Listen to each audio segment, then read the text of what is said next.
Hi guys! So ito na nga, papunta na kami ngayon ng South Korea.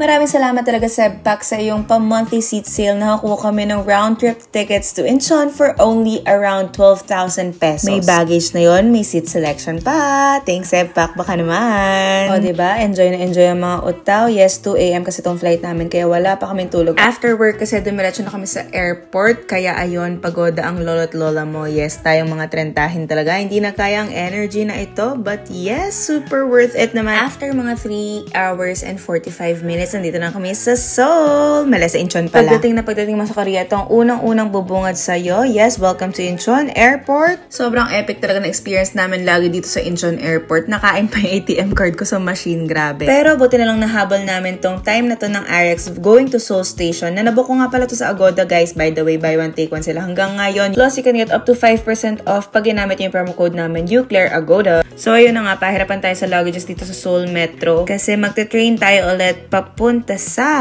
Seoul Express Bus Terminal kung saan dito tayo sasakay ng bus going to Busan. Ito naman guys, nabook ko to via Klook kasi may 30% off discount sila sa intercity buses from Seoul to Busan, ganyan. Tapos ayun, sariling sikap lang din talaga sa luggages. Pero pagdating mo naman, yes, ang ganda ng seat.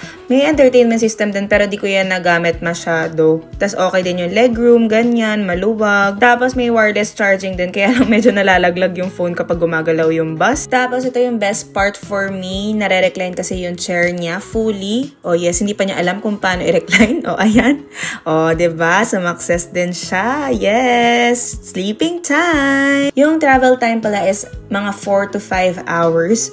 Tapos hanggang Nopo Station lang to sa Busan. Tapos pwede ka rin manood ng entertainment system. Bakit nandito tong video na to? Hindi ko rin sure. Pero yan, midway naman nung trip, merong mga stopover. Pwede kayong kumain dyan. Pero mabilis lang siya, mga 15 to 20 minutes lang. Restroom break lang talaga and snacking. Tapos yun, after mga 5 hours, nandito na kami sa Busan Express Bus Terminal. Sa Nopo Station to. Tapos magta-train pa kami papunta sa hotel namin sa may Nampo Station. Yes. Sobrang nakakapagod tong ginawa namin kasi straight from flight pa kami and wala pa kaming tulog. Pero if you don't mind the pagod and wala kayong hinahabol na oras, mas mura to ng 40% kaysa mag-KTX ka from Seoul. Ayun lang. If you wanna know more of our Busan adventure, like and follow for more. Yun lang. Tayo na rin. Bye!